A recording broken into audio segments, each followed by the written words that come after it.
to beat the 3 p.m. October deadline. The name of Dr. Kokimuli was formally forwarded to the Parliamentary Service Commission the same day. The clerk, and this is very, very surprising, the clerk, together with the Speaker of the National Assembly, Honorable Rattled, have since refused to forward the names of the 9 nominees to the President for gazettement within the stipulated 7 days. This has really surprised us because after we met and we moved with speed to ensure compliance with the court directives, there has been no movement in Parliament deliberately to delay this process. This is meant, we believe, to allow the National Liberty Party nominee, who is, we believe, an agent of the Kenya Kwanza government, to appeal and to further delay this process. So we're here today as the opposition to demand immediate gazettement of the iabc selection panel, who should move with speed to put in place the new iabc, and we should stop the shenanigans and sideshows that have caused the delay for all this period, because the delay in having the new IBC places the future of our democracy at stake. And I think after 2 years of William Ruto's leadership, we can declare today that William Ruto is indeed an existential threat to our democracy. And this interference with this key institution further confirms that. I would like now to invite my brother, Honorable Kioni, to take us to the second part on the abductions. Thank you. Thank you. As indicated by my colleague, the next issue that we would want to address is the issue of police phone spying, state-sponsored abductions, hijackings, and extrajudicial killings. An investigative study by the Nation Media Group exposed what has long been suspected by Kenyans, and that is Kenyan police, in collusion with the telecommunication companies, have illegally and illegally accessed data belonging to Kenyans. This is the most blatant example to date that the Kenya Kwanza government has captured all our state institutions. The Constitution of Kenya Chapter 4, the Bill of Rights, Part 2, and Rights and Fundamental Freedoms, and Article 31 on privacy, specifically states that every Kenyan has the right to privacy, which includes right to have their person, human and property searched. Every person has the right to privacy, which includes the right not to have their person, home or property searched, their possessions seized, information relating to their family or private affairs unnecessarily required or refused, or the privacy of their communication infringed. Further, the Data Protection Act of 2019 gives effect to Article 31C and D of the Constitution and provides for the protection of personal data by requiring organizations to obtain consent from individuals before collecting, using, or disclosing their personal information. It also gives individuals the right to access, correct, and delete their personal information. The law applies to data controllers, data processors, including government agencies, internet service providers, and even the supermarkets. Despite constitutional protections, that these illegally obtained records have been used to track down, harass, threaten, abduct, and support extrajudicial killings of Kenyans seem to be anti-Kenya Kwanza regime and its leaders. We condemn all telecommunication companies, including Safaricom, Airtel, and Telecom Kenya, as well as any mobile network operators, for illegally providing location records and data to security agents. Please be aware that you too will be held criminally culpable and responsible for the harassment of Kenyans and abductions and the extrajudicial killings. I will now invite our leader, our official opposition leader, and the leader of the people's opposition. How far have you gone up to here? Fellow Kenyans. Oh, fellow Kenyans. Oh, fellow Kenyans, the significant increase in arbitrary arrests, enforced disappearances, torture, and extrajudicial killings should be deeply of concern not only to law-abiding Kenyans, but also the international community and our development partners. If it was not clear before, the release of an investigative report, the lifting of the fog, or lawyers say lifting the veil, reviews of the Kenya Police Service motto of utumishi kwa wote, quote unquote, or service to all, quote unquote, has been substituted by utumishi kwa Kenya Kwanza, Kenya Kwanza, quote unquote. Since June, the Kenya National Commission on Human Rights and the Police Reforms Working Group have reported 23 murders, 34 forcibly vanished individuals, and 164 arrests, including those of Bob Njagi, Aslam Longton, and Jamil Longton, who were kidnapped in Kitengela and released after 1 month. Denzel Omondi, a JKU art student, was among the demonstrators who stormed Parliament on June 25th, was abducted 2 days later. 9 days later, his tortured body was discovered floating in a Georgia quarry. John Juguna Kuria, a civic educationist based in West Pokot, was reported missing for 12 days before his mangled body was discovered discarded. Over the past 3 days, Maverick Aoko and Boniface Mwangi have been kidnapped from their houses. After being freed, Mwangi was accused of inciting others. It's still not clear where Ms. Aoko is.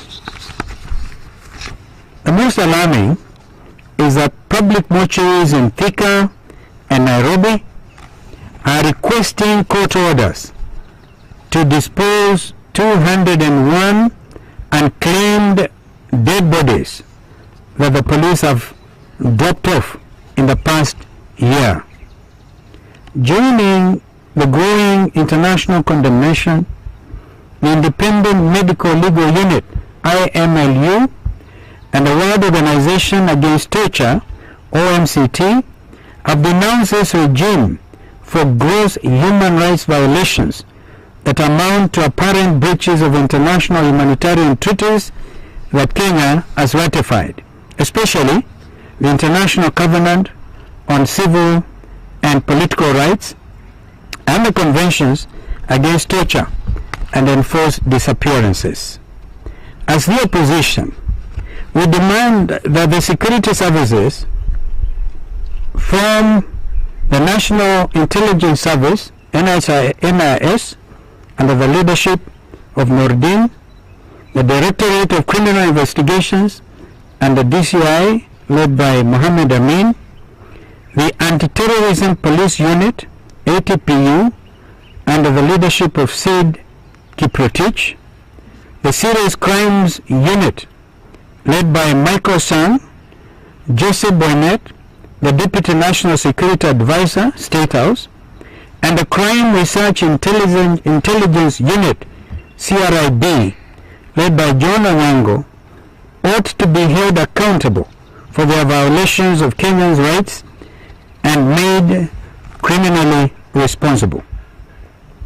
Because at the end of the day, all public officers holding the positions I've mentioned are not above the Constitution. Furthermore, their immediate superiors, the Inspector General of the Kenya Police and the Minister for Interior and National Administration, should be held accountable for overseeing a service that has gone rogue, with a focus on serving the interests of a few political elite at the expense of Kenyan security.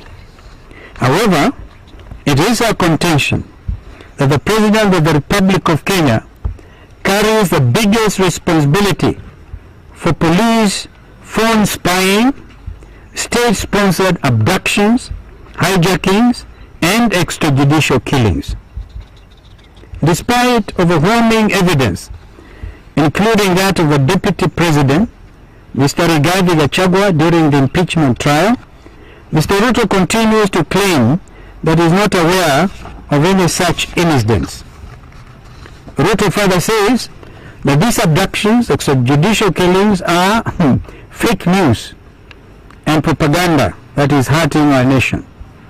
We want to make it clear to Mr. Ruto that it is actually his thought-out efforts to revert Kenya to a police state that are hurting our nation and our nation's image, locally and abroad. The buck stops with him.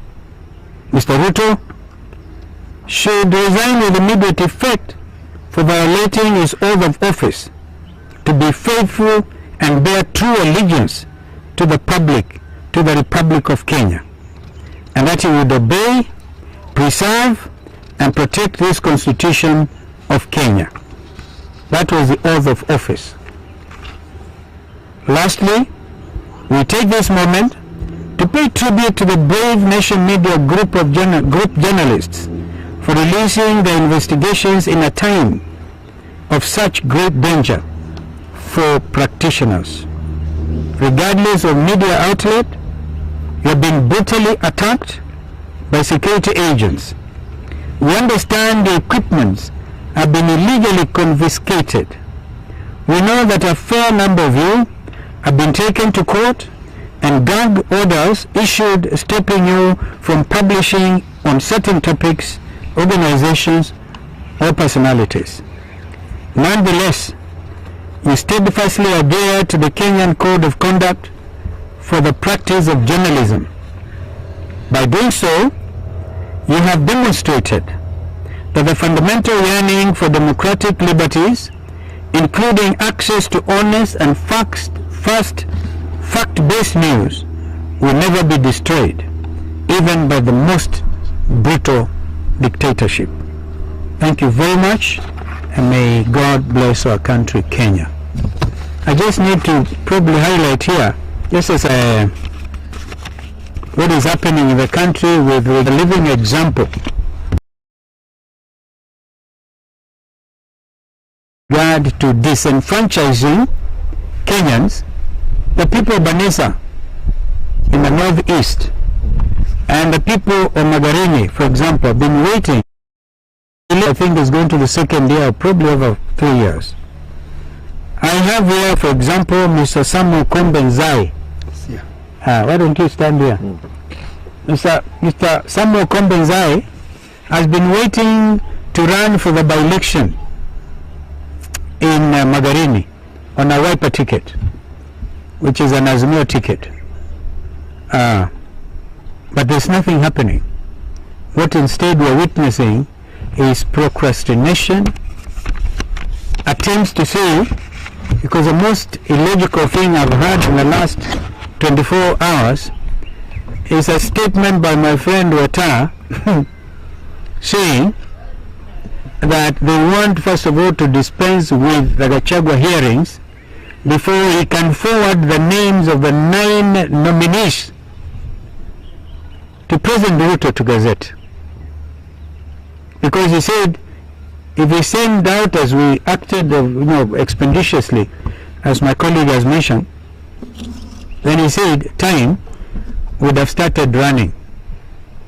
It is obvious they want to prolong this whole thing about establishing a new iabc. We say it plainly so that even our diplomatic colleagues heads of missions accredited to Kenya. Please take note. I had the American ambassador to Kenya, Meg Whitman, express concern. In fact, I think she even visited the iabc. It is clear Mr. Ruto does not want an iabc. I think he should tell us why he doesn't want a new iabc.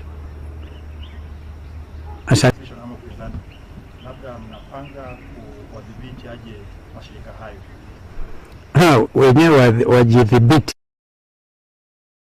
sababu usipojidhibiti basi itakuwa ngumu sana. Nakushukuru kwa swali lako. Kwa jumla tumekusanyika hapa leo ili tutoe taarifa ambayo tumesoma kwa lugha ya Kiingereza kwamba Wakenya hawaridhiki kamwe kwa sababu ya mambo haya matatu. Jambo la kwanza ni kwamba sasa yapata mwaka wa tuendelea sasa mwaka wa 3 hivi bila kuwa na tume ya uchaguzi, na tumeweka wazi kwamba Bwana Ruto, rais wa jamhuri kwa wakati huu, ni kama hana nia kabisa la kuhakikisha kwamba Kenya inapata tume mpya. Yaliyofanyika nyuma yote tutaelewa, lakini sasa kuna umuhimu mkubwa sana. Jina la Koki Muli limepelekwa mbele kwa sababu jambo hili lilikuwa limepelekwa kwa mahakama. Wengine walikuwa wakitaka kulaumu wanaazimio na Wiper wakati ule, lakini wiki moja iliyopita uamuzi umetolewa na mahakama kwamba yule ambaye alikuwa anasongeshwa mbele atoki kwa chama ambacho kimewakilishwa bungeni. Kwa hivyo ikatubidi sisi wenyewe tukusanyike haraka sana, kwani tulikuwa tumepatiwa muda mdogo sana hadi saa 9 masaa 48 tumtafute ambaye atawakilisha kwa upande wa Political Parties Liaison Committee, kwa sababu Bwana Adams Olo alikuwa amepita wa ODM kuwakilisha bunge. Sasa Koki Muli tukapeleka jina lake, lakini tangu wakati huo hakuna jambo ambalo, kwa sababu ni Parliamentary Service Commission, naamini katibu wake Bwana Nyengenye akaandika barua akisema basi ili acheleweshe mambo haya, hata tu kuweka kwa taarifa kila mmoja wenu wa watu 9 ambao umeteuliwa kama wana panelists, kila mmoja wenu atoe taarifa yake CV hoizo CV na onyeshe vile amefikia kiwango hiki hadi kuteuliwa. Sio kazi ya Bwana Nyengenye kuuliza watu maswali kama hayo. Kazi yake ilikuwa tu ni kupeleka orodha pamoja na Weta wapeleke orodha kwa rais. So that was a delaying tactic. Jambo la aibu sana hili. Tukiwa chini ya ulinzi wa katiba ya 2010 hatuwezi tukaruhusu mambo kama haya jameni. Upuzi wishe ili tuwe na tume mpya. Kwa sababu tukiwa na tume mpya, tuna Bwana Samuel hapa ambaye anatamani kupata tikiti ya Wiper ili akagombanie kiti cha Magarini. Mimi mwenyewe niko na historia ya Magarini by elections. Nilimkampenia aliyespika sasa hivi Bwana Amason King. Kulikuwa na by election, nikaenda nikampigia kampeni kabisa, akachaguliwa kama mbunge wa Magarini, na leo ni speaker wa bunge la Senate. Kwa hivyo watu wa Magarini na watu wa Banisa na kuna wengine wengi ambao MCAs wengine wameaga dunia, na watu wanataka wapate huduma kutoka kwa viongozi. Kwa hivyo swala hilo nadhani tumelitamka vizuri. Jambo lingine hii mambo hii labda niongeze kidogo. Ngoja mwenzangu aongeze juu ya kina Safaricom hawa. Hatuna hujuma, hatuna kuhujumu, lakini Wakenya wajue kwamba mambo haya, ukiona kama mwenzako ananyolewa Chako tia maji. wewe tia kichwa chako maji. We are doing it for the good of this nation. Eugene. Asante kuongezea tukio kule Bomas. Wakumbuka tulikuwa na mambo ya NADCO kule, na vile vile kulikuwa na mapendekezo ya kwamba mashirika yanayohusika katika kudhulumu wa Kenya tutawagomea kama wananchi, yani ile boycott. Na kati ya yale mashirika ilikuwa Safaricom, pia kulikuwa na benki ya KCB wakati kumekuwa na kashfa ya mafuta ile edible oils bilioni 16 zimechukuliwa na marafiki wa Ruto kupitia KNTC, kupitia KCB.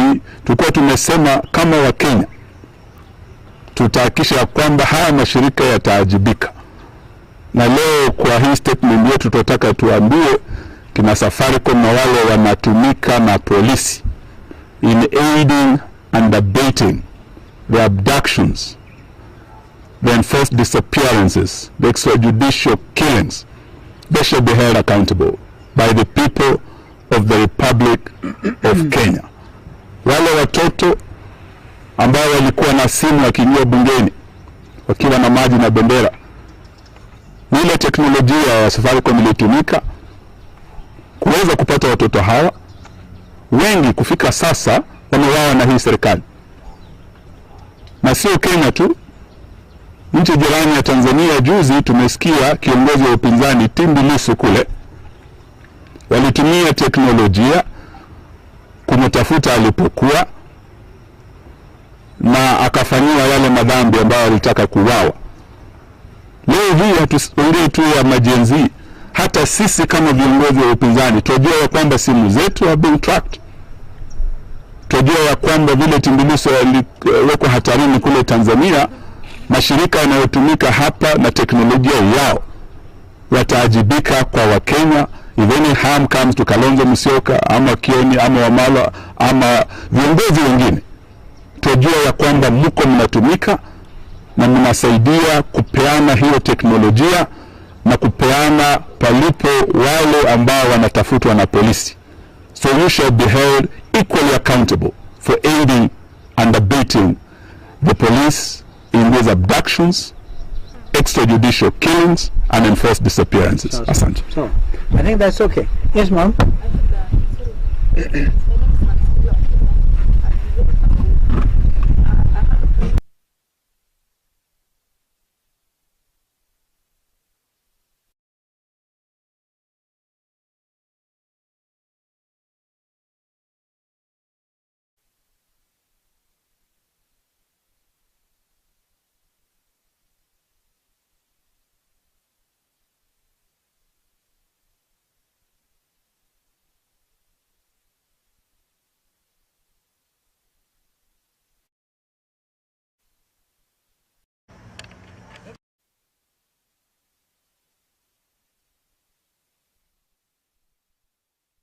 We must remind ourselves that this is it's a lawful situation under Article 37. The right to demonstrate, to picket.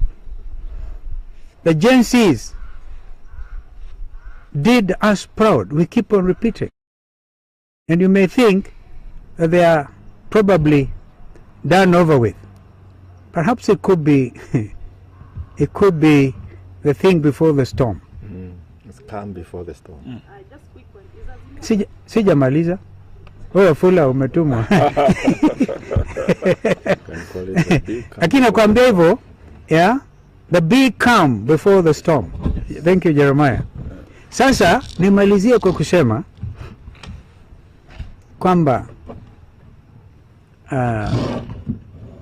we have been some positive critics have said sisi kazi yetu ni kukaa hapa na kutoa ma statement.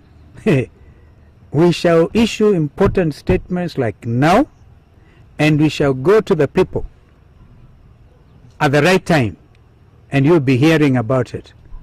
For the love of this country, we shall move. And those Kenyans, we know the majority of Kenyans are feeling the way we are feeling. In fact, we are speaking their language. Wafula, what was your question? What do you think? Well, as we speak. Kioni can deal with it. No, Kioni, I know Jeremiah. I know Jeremiah will bury it now. All right? We have certain things to do. We are very decent people. These two gentlemen here, that's why I don't want to give them the floor. No, Azimio is there on paper. Coalitions disagree. Like, as Azimio, we disagreed on the impeachment motion. Our colleagues in ODM supported impeachment. Broad-based. They went on broad-based. In fact, even them, I can tell you, even Baba was surprised by the broad-based. But that's okay, all right? We stood out in opposition against that broad-based or bread-based government. We are, some of us, in court of Andani. And you know, Andani, even in Safaricom, kila kitu, state capture. We have said it. But we have not said we are winding up Azimio. At least not yet. So, we will hold our leaders together, we hold together and ask ourselves very honestly, hatutaka kama divorce inakuwa messy and disorderly. Weta again, my friend said that one time. Yeah? No. We have to do things differently. And so, the freedom of speech, the freedom of association, wakati ukifaa, tuone mambo haya hawezi kuendelea vile yalivyo, we shall brief our people. Thank you so much. Thank you. Thank you. Don't need to answer.